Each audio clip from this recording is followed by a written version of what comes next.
Halo brother, kembali lagi dengan gue Ipang dan dia. Gua Al. Mau ngapain kita? Jadi kita nih dikasih tugas sama mata kuliah hukum dagang buat bikin video penyampaian sebuah materi. Materinya itu mengenai pengawasan dalam perdagangan dan barang apa sih yang di dalam pengawasan tersebut gitu. Nah, sebelum kita mulai videonya, kan gue capek banget nih. Ini kita nyari orang dulu buat megang kamera. Boleh. Kayaknya Boleh tuh ya? ada orang tuh. Wah iya tuh. Mbak, pegangin mbak. Tolong pegangin Kak, bentar Kak. Nah, jadi di video kali ini kita itu bakal ngejelasin atau menyampaikan sebuah materi mengenai pengawasan di dalam perdagangan dan barang apa aja sih yang ada di dalam pengawasan tersebut gitu loh. Nanti bakal dibahas tuh kayak pengertian pengawasan, tujuan pengawasan, dan juga contoh-contoh barangnya nanti bakal dikasih tahu di video ini. Jadi untuk kalian yang mau tahu, tonton videonya sampai habis, jangan di skip and gas. Tapi sebelum masuk ke videonya, kita enaknya perkenalan dulu nggak sih? Ya nggak? Boleh. Ini perkenalannya kayak kelompok lain tuh udah biasa banget nggak? Boleh. Kita kasih yang nggak biasa. Sinematik JJ sih kali ya. Boleh, sinematik JJ. Kelompok 5 di mari, ada kelompok 5, jangan lari. Cuak.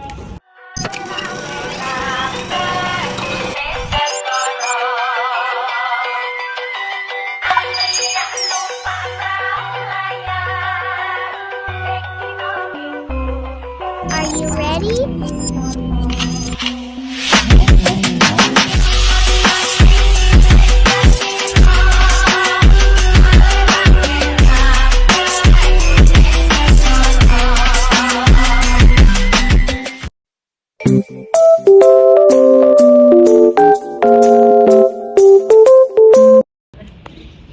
Baik, di sini saya akan menjelaskan materi pengawasan perdagangan dan barang dalam pengawasan.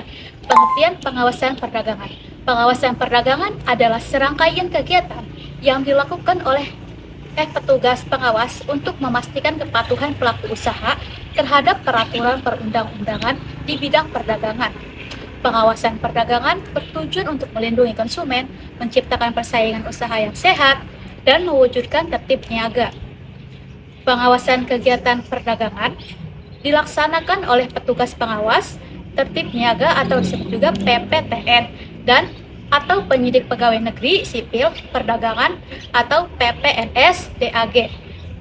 PPT merupakan pegawai negeri sipil pada unit yang menyelenggarakan urusan pemerintah di bidang perdagangan baik di pusat maupun daerah yang ditunjuk untuk melaksanakan pengawasan terhadap kegiatan perdagangan. Selanjutnya ada kewenangan pengawasan. Yang pertama, Menteri mempunyai wewenang melakukan pengawasan kegiatan perdagangan di tingkat nasional. Menteri dapat mendelegasikan kewenangan tersebut kepada Direktur Jenderal. Yang kedua, Direktur Jenderal dapat mendelegasikan pelaksanaan pengawasan kepada Direktur dalam melakukan pengawasan tersebut. Direktur Jenderal dapat berkoordinasi dengan instansi terkait teknis. Yang ketiga, Gubernur mempunyai wewenang melakukan pengawasan kegiatan perdagangan di wilayah kerjanya. Gubernur dapat mendelegasikan kewenangan tersebut kepada Kepala Dinas Provinsi yang tugas dan tanggung jawab di bidang perdagangan. Yang keempat, Bupati atau Wali Kota mempunyai wewenang melakukan pengawasan kegiatan perdagangan bahan berbahaya dan pupuk serta pestisida dalam rangka pelaksanaan pengadaan, penyaluran dan penggunaan pupuk bersubsidi di wilayah kerjanya. Bupati atau Wali Kota dapat mendelegasikan kewenangan tersebut kepada Kepala Dinas Kabupaten atau Kota yang tugas dan tanggung jawab di bidang perdagangan. Tujuan pengawasan perdagangan. Tujuan pengawasan perdagangan ada 3. Yang pertama, melindungi konsumen dari praktik perdagangan yang merugikan seperti penipuan, pemalsuan, dan penjualan barang yang tidak aman. Kedua, menciptakan persaingan usaha yang sehat sehingga konsumen memiliki pilihan yang beragam dan pelaku usaha dapat bersaing secara sehat. Yang ketiga, mewujudkan tertib niaga sehingga kegiatan perdagangan dapat berjalan dengan lancar dan efisien.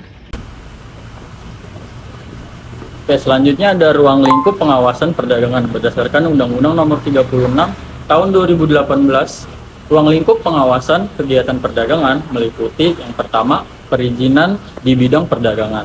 Yang kedua, perdagangan barang yang diawasi, dilarang, dan atau diatur. Yang ketiga, distribusi.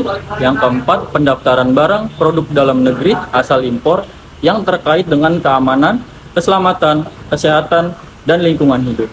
Yang kelima, pemberlakuan standar nasional Indonesia, persyaratan teknis atau kualifikasi secara wajib. Yang keenam, pendaftaran gudang. Dan yang ketujuh, penyimpanan barang kebutuhan pokok dan atau barang penting. Dan yang terakhir ada perdagangan melalui sistem elektronik. Oke, selanjutnya tata cara pengawasan perdagangan barang yang diawasi, dilarang, dan diatur. Pengawasan perdagangan barang yang diawasi, dilarang, atau diatur dilakukan terhadap yang pertama, barang, yang kedua, pelaku usaha, dan yang ketiga, pelaksanaan distribusi. Kegiatan pengawasan terhadap barang yang diawasi, dilarang, atau diatur dilakukan oleh PPTN, PPNS, DAG, dan atau pegawai yang telah ditetapkan melalui yang pertama, pemeriksaan legalitas pelaku usaha dan kesesuaian terhadap aktivitas perdagangan barang. Yang kedua, pengambilan sampel jika dibutuhkan. Yang ketiga, pengujian sampel di laboratorium jika dibutuhkan. Yang keempat, pemeriksaan terhadap dokumen terkait realisasi pengadaan, pendistribusian, dan atau penggunaan barang. Dan yang keempat, permintaan informasi dan atau kualifikasi terhadap hasil pengawasan. Ya, selanjutnya ada tata cara pengawasan distribusi. Pengawasan distribusi dilakukan terhadap yang pertama ada pelaku usaha, dan yang kedua ada pelaksanaan distribusi kegiatan. Pengawasan distribusi dilakukan oleh PPTN, PPNS, DAG, dan atau pegawai yang telah ditetapkan melalui yang pertama itu ada pemeriksaan legalitas pelaku usaha dan kesesuaian terhadap pelaksanaan distribusi. Lalu yang kedua ada pengambilan sampel jika dibutuhkan. Yang ketiga ada pemeriksaan terhadap dokumen terkait realisasi pengadaan, pendistribusian, dan atau penggunaan barang. Lalu ada permintaan informasi dan klarifikasi terhadap hasil pengawasan. Di sini saya ingin menjelaskan tentang tata cara pengawasan pendaftaran barang produk dalam negeri dan asal impor yang terkait dengan kesehatan, keselamatan, keamanan, dan lingkungan hidup. Pengawasan pendaftaran barang produk dalam negeri dan asal impor yang terkait dengan keamanan, kesehatan, keselamatan, dan lingkungan hidup dilakukan terhadap barang terkait keamanan, kesehatan, keselamatan, dan lingkungan hidup yang wajib didaftarkan. Kegiatan pengawasan tersebut dilakukan oleh PPTN, PPNS-DAK, dan atau pegawai yang telah ditetapkan melalui yang pertama, pengamatan kasat mata terhadap kondisi barang dan pencantuman RPD dan RPL. Yang kedua, pengambilan sampel barang dengan merek, jenis, atau tipe yang sama secara acak sebanyak 2 gugus sampel. Yang ketiga, pengujian sampel di laboratorium. Dan yang keempat, permintaan informasi dan klarifikasi terhadap hasil pengawasan. Yang kedua, saya ingin menjelaskan tentang tata cara pengawasan pemberlakuan standar nasional Indonesia, persyaratan teknis atau kualifikasi secara wajib. Pengawasan pemberlakuan standar nasional Indonesia, persyaratan teknis atau pemberlakuan kualifikasi secara wajib dilakukan terhadap yang pertama, bahan baku, yang kedua, jasa bidang perdagangan, dan yang ketiga, kompetensi personal bidang perdagangan. Kegiatan pengawasan terhadap pemenuhan pemberlakuan standar nasional Indonesia, persyaratan teknis atau kualifikasi secara wajib yang dilakukan oleh PPTN, PPNS-DAK, dan atau pegawai yang telah ditetapkan melalui yang pertama, pemeriksaan legalitas dan kesesuaian sertifikat standar nasional Indonesia dan atau persyaratan teknis serta sertifikat kompetensi personal. Yang kedua, pemeriksaan penandaan standar nasional Indonesia dan atau persyaratan teknis untuk bahan baku dan jasa. Yang ketiga, pengambilan 2 gugus sampel untuk bahan baku. Yang keempat, pemeriksaan kasat mata untuk sampel bahan baku. Yang kelima, pengujian laboratorium untuk sampel bahan baku. Yang keenam, pemeriksaan pemenuhan parameter standar nasional Indonesia dan atau persyaratan teknis jasa bidang perdagangan. Yang ketujuh, pemeriksaan kinerja tenaga teknis kompeten pemilik sertifikat kompetensi. Yang kedelapan, pemeriksaan pemenuhan kewajiban penyedia jasa terkait kepemilikan tenaga teknis yang kompeten. Dan yang terakhir, permintaan informasi dan atau klarifikasi terhadap hasil pengawasan. Di sini saya ingin menjelaskan mengenai tata cara pengawasan pendaftaran gudang. Pengawasan pendaftaran gudang dilakukan terhadap gudang, pencatatan administrasi gudang, dan laporan pencatatan administrasi khusus gudang yang digunakan untuk menyimpan barang pokok dan barang penting. Kegiatan pengawasan terhadap pendaftaran gudang dilakukan oleh PPTN, PPNS, atau DAG, dan atau pegawai yang telah ditetapkan melalui pemeriksaan legalitas, kesesuaian data dan informasi yang tercantum dalam PDG. Pemeriksaan penyelenggaraan pencatatan administrasi gudang paling sedikit mengenai 1. Pemilik gudang, 2. Jenis kelompok gudang, 3. Tanggal dan jumlah barang masuk, dan 4. Tanggal dan jumlah barang keluar, dan sisa barang yang tersimpan di gudang. Pemeriksaan kesesuaian materi laporan, khusus gudang yang digunakan untuk menyimpan barang kebutuhan pokok dan atau barang penting, dan permintaan informasi dan atau klarifikasi terhadap hasil pengawasan. Selanjutnya, saya ingin menjelaskan mengenai tata cara pengawasan penyimpanan barang kebutuhan pokok dan atau barang penting. Pengawasan penyimpanan barang kebutuhan pokok dan atau barang penting dilakukan terhadap barang, pelaku usaha, dan jumlah stok barang yang terdapat dalam tempat penyimpanan. Kegiatan pengawasan terhadap penyimpanan barang kebutuhan pokok dan atau barang penting dilakukan oleh PPTN, PPNS, DAG, dan atau pegawai yang telah ditetapkan melalui pengambilan sampel jika dibutuhkan, pengujian sampel di laboratorium jika dibutuhkan, pemeriksaan kesesuaian tempat penyimpanan dengan karakteristik barang, penyimpanan pencatatan keluar masuk barang, pemeriksaan jumlah pokok barang, dan permintaan informasi dan atau klarifikasi terhadap hasil pengawasan. Selanjutnya ada tata cara pengawasan perdagangan melalui sistem elektronik. Pengawasan perdagangan melalui sistem elektronik dilakukan terhadap data dan atau informasi atas barang dan atau jasa.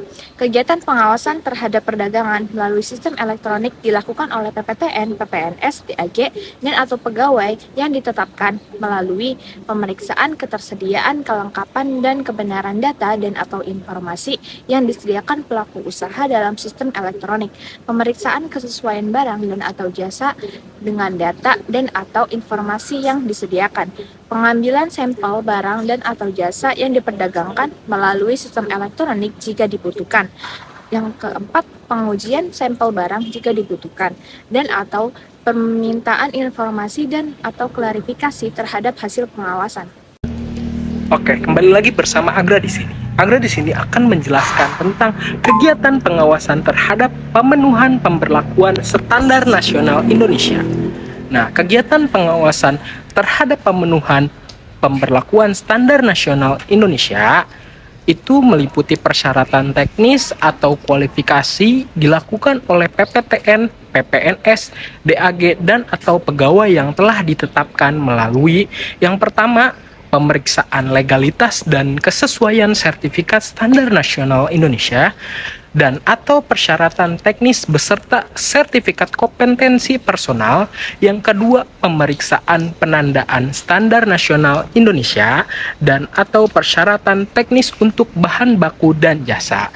Yang ketiga, ada pengambilan 2 gugus sampel untuk bahan baku. Yang keempat, pemeriksaan kasat mata untuk sampel bahan baku. Yang kelima, pengujian laboratorium untuk sampel bahan baku. Yang keenam, pemeriksaan pemenuhan parameter standar nasional Indonesia dan atau persyaratan teknis bidang perdagangan. Dan yang selanjutnya, pemeriksaan kinerja dan tenaga teknis yang kompeten memiliki sertifikat kompetensi. Dan yang selanjutnya ada pemeriksaan pemenuhan kewajiban penyedia jasa terkait kepemilikan tenaga teknis yang kompeten. Dan yang selanjutnya permintaan informasi dan atau klarifikasi terhadap hasil pengawasan. Pelaksanaan pengawasan kegiatan perdagangan meliputi pengawasan berkala dan pengawasan khusus. Menurut Menteri Perdagangan nomor 69 tahun 2019 tentang pengawasan barang beredar dan atau jasa pengawasan berkala adalah pengawasan yang dilakukan secara terencana dan terjadwal berdasarkan objek pengawasan. Tujuan pengawasan berkala adalah untuk memastikan kepatuhan pelaku usaha secara umum terhadap peraturan perundang-undangan di bidang perdagangan. Barang-barang yang menjadi prioritas pengawasan berkala adalah barang-barang yang memiliki risiko tinggi terhadap keselamatan, kesehatan, keamanan, atau kenyamanan konsumen, serta barang-barang yang sering menjadi keluhan konsumen. Berikut adalah beberapa contoh barang pengawasan berkala barang-barang konsumsi seperti makanan, minuman, obat-obatan, dan lain-lain. Barang konsumsi dapat menimbulkan bahaya kesehatan jika mengandung bahan berbahaya atau tidak memenuhi standar mutu. Barang-barang bangunan seperti semen, besi, dan lain-lain. Barang-barang bangunan dapat menimbulkan bahaya runtuh jika tidak memenuhi standar mutu dan keamanan. Barang-barang otomotif seperti mobil, sepeda motor, dan lain-lain. Barang-barang otomotif dapat menimbulkan bahaya kecelakaan jika tidak memenuhi standar keselamatan. Dalam melakukan pengawasan berkala, petugas akan mengambil sampel barang-barang secara acak di pasar. Sampel barang tersebut kemudian akan diamati secara kasat mata dan atau dijual di laboratorium untuk memastikan kebenaran antara keterangan yang tercantum pada label dengan kondisi barang yang sebenarnya. Jika hasil pengawasan menunjukkan bahwa barang tersebut tidak memenuhi ketentuan peraturan perundang-undangan, maka petugas akan mengambil tindakan sesuai dengan ketentuan peraturan perundang-undangan. Yang selanjutnya ada pengawasan khusus. Pengawasan khusus adalah pengawasan yang dilakukan sewaktu-waktu berdasarkan pengaduan masyarakat, informasi melalui media, atau informasi lain tentang kegiatan perdagangan yang memerlukan tindak lanjut. Tujuan pengawasan khusus adalah untuk menindaklanjuti laporan atau informasi yang diterima tentang pelanggaran peraturan perundang-undangan di bidang perdagangan. Berikut ada beberapa contoh barang pengawasan khusus obat dan makanan, termasuk obat tradisional, makanan bayi, dan makanan olahan lainnya. Barang-barang ini perlu diawasi untuk memastikan keamanan dan mutunya, serta untuk mencegah peredaran obat dan makanan palsu atau tidak memenuhi standar. Pemerintahan melakukan pengawasan terhadap barang pengawasan khusus melalui berbagai kegiatan, termasuk yang pertama pemeriksaan barang yang dilakukan untuk memastikan kesesuaian barang dengan persyaratan yang ditetapkan, pengambilan sampel yang dilakukan untuk dilakukan pengujian di laboratorium. Yang selanjutnya penindakan yang dilakukan terhadap barang yang tidak memenuhi persyaratan. Pengawasan terhadap barang pengawasan khusus bertujuan untuk melindungi keselamatan, kesehatan, keamanan, dan kepentingan konsumen. Halo, saya Tasya Nurjana. Di sini saya akan menjelaskan tindak lanjut pengawasan PPTN, PPNS, DAG, dan atau pegawai yang telah ditetapkan melaporkan hasil pengawasan kepada kepala unit kerja, yaitu apabila ditemukan dugaan pelanggaran kegiatan di bidang perdagangan. Laporan hasil pengawasan dapat mencantum rekomendasi berupa, yaitu yang pertama, penarikan barang dari distribusi dan atau pemusnahan barang. Dan yang kedua, pelarangan mengedarkan barang untuk sementara waktu. Dan yang ketiga, yaitu penghentian kegiatan usaha bidang perdagangan. Dan yang keempat, pencabutan perizinan di bidang perdagangan. Kedua, saya akan menjelaskan tentang pengertian barang dalam pengawasan, yaitu barang dalam pengawasan adalah barang-barang yang perdagangannya diawasi oleh pemerintah karena memiliki dampak yang signifikan terhadap kepentingan umum seperti keamanan, ketertiban umum, kesehatan, lingkungan hidup, dan budaya. Perdagangan barang-barang dalam pengawasan diatur oleh peraturan perundang-undangan yang berlaku, dan siapapun yang ingin memperdagangkan barang-barang tersebut harus memiliki izin dari pemerintah. Beberapa hal yang terkait dengan barang-barang dalam pengawasan antara lain. Yang pertama, persediaan, yaitu sejumlah barang dalam pengawasan yang dimiliki atau dikuasai, disimpan baik sendiri maupun untuk atau bersama pihak lainnya, termasuk juga yang dalam angkutan. Dan yang kedua, yaitu peredaran, adalah penyaluran barang dalam pengawasan baik oleh penguasa maupun dengan perantaran para pedagang atau pihak lainnya. Dan yang ketiga yaitu pengangkutan. Itu adalah pemindahan atau pengeluaran barang dalam pengawasan dengan alat pengangkutan apapun juga di dalam atau keluar wilayah Republik Indonesia. Dan yang keempat yaitu pengelolaan adalah usaha untuk merubah bentuk atau memperbaiki mutu barang-barang dalam pengawasan. Kegiatan bidang perlindungan konsumen dan pengawasan barang beredar. Kegiatan bidang perlindungan konsumen dan pengawasan barang beredar meliputi yang pertama, pemberdayaan konsumen. Pemberdayaan konsumen di bidang perlindungan konsumen dan pengawasan barang beredar adalah upaya untuk meningkatkan kesadaran, pengetahuan, dan kemampuan konsumen dalam membela hak-haknya sebagai konsumen.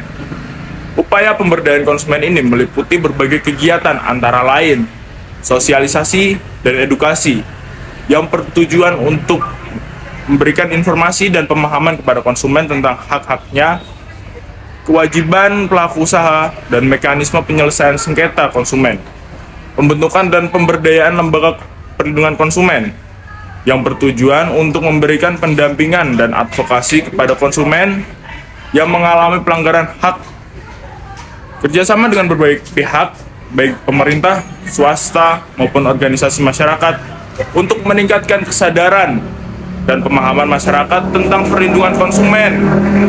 Pemberdayaan konsumen ini penting dilakukan untuk meningkatkan kemampuan konsumen dalam memahami hak-haknya sebagai konsumen, sehingga konsumen dapat melakukan transaksi secara lebih cermat dan bijak, menuntut hak-haknya yang dilanggar, sehingga konsumen dapat mendapatkan ganti rugi atau kompensasi yang adil, berperan aktif dalam pengawasan barang beredar dan jasa, sehingga konsumen dapat turut peran dalam menciptakan pasar yang sehat dan adil. Kemudian ada pembinaan kepada pelaku usaha, adalah pengawasan barang beredar dan jasa, baik yang dilakukan secara rutin maupun bersama-sama dengan dinas terkait dalam bentuk tim terpadu. Kemudian ada penanganan pengaduan sengketa konsumen melalui Badan Penyelesaian Sengketa Konsumen atau BPSK maupun melalui sistem pengawasan perlindungan konsumen atau Siswas PK secara online. Kemudian pembinaan kepada lembaga konsumen, fasilitas pembentukan dan monitoring BPSK dan LPKSM di kabupaten atau kota. Kemudian ada barang-barang dalam pengawasan. Barang-barang dalam pengawasan dapat dikategorikan menjadi beberapa jenis, yaitu barang-barang yang strategis bagi perekonomian nasional, seperti minyak dan gas bumi, mineral, dan hasil pertanian tertentu.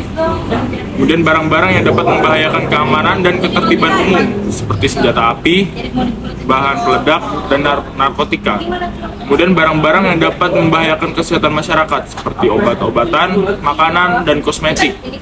Kemudian ada barang-barang yang dapat merusak lingkungan hidup, seperti limbah industri dan bahan kimia berbahaya. Kemudian ada barang-barang yang dapat merusak budaya bangsa, seperti benda-benda, pusaka, dan karya seni. Kemudian adalah beberapa contoh barang dalam pengawasan. Yang pertama ada bahan bakar minyak atau biasa disebut BBM. Yang kedua ada gas LPG. Ketiga ada pupuk bersubsidi. Keempat ada minyak goreng. Kemudian ada obat-obatan, makanan minuman, kosmetik, pestisida, bahan kimia berbahaya, senjata api, peledak, narkotika, benda-benda pusaka, dan karya seni. BBM diawasi oleh PPNS BPH Migas atau Badan Pengatur Hilir Minyak dan Gas Bumi. Kemudian LPG diawasi oleh DPK UKM atau Dinas Perdagangan Koperasi Usaha Kecil dan Menengah. Pupuk bersubsidi diawasi oleh Ombudsman. Oke, itu saja.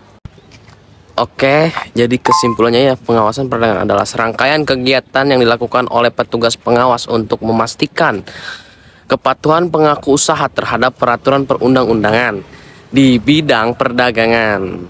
Pengawasan perdagangan mencakup kegiatan pemantauan terhadap transaksi dan aktivitas perdagangan untuk memastikan kepatuhan terhadap peraturan perundang-undangan, menghindari kegiatan ilegal, serta melibatkan pengawasan terhadap pergerakan barang dan jasa secara umum. Ini dapat melibatkan pemerintah, lembaga regulasi, dan otoritas yang bertanggung jawab di bidang-bidang tertentu untuk menjaga integritas keadilan dalam lingkungan perdagangan, Tujuan dari pengawasan perdagangan adalah melindungi konsumen dan praktik perdagangan yang merugikan baik pihak pembeli maupun penjual, menciptakan persaingan usaha yang sehat, mewujudkan tertib niaga. Barang dalam pengawasan adalah barang-barang yang perdagangannya diawasi oleh pemerintah karena memiliki dampak yang signifikan terhadap kepentingan umum seperti keamanan, ketertiban umum, kesehatan, serta lingkungan hidup dan budaya. Barang-barang dalam pengawasan bisa dikategorikan dalam beberapa jenis, yaitu barang-barang yang strategis bagi perekonomian nasional, barang-barang dapat membahayakan keamanan dan ketertiban umum, barang-barang yang dapat membahayakan kepada masyarakat, barang-barang yang dapat merusak lingkungan hidup. Ada juga barang-barang yang dapat merusak budaya dan bangsa. Mungkin cukup sekian dari saya untuk kesimpulan dari materi-materi kelompok ini. Adapun kurang lebihnya mohon maaf. Sekian, terima kasih. Jelasin kan tentang materinya? Udah, tadi videonya udah ditonton sampai habis kan? Gak di skip. Ya. Semoga ilmunya bermanfaat buat kalian. Keep driving safe and goodbye. Selama ribuan hari ku dekat denganmu, lewati berbagai hal ku ada di sisimu. Apa cari kak? Nggak dulu. Apa kau tahu perasaanku padamu? Sendiri ku berharap beri kasih walau pribadi. Not yours and you were not mine, but I'll be there for you if you need me. It's only me, believe me, girl, it's only me, yeah, it's only me. I will always be the one who you are. When everybody puts you down, it's only me, believe me, girl, it's only me, yeah, it's only me.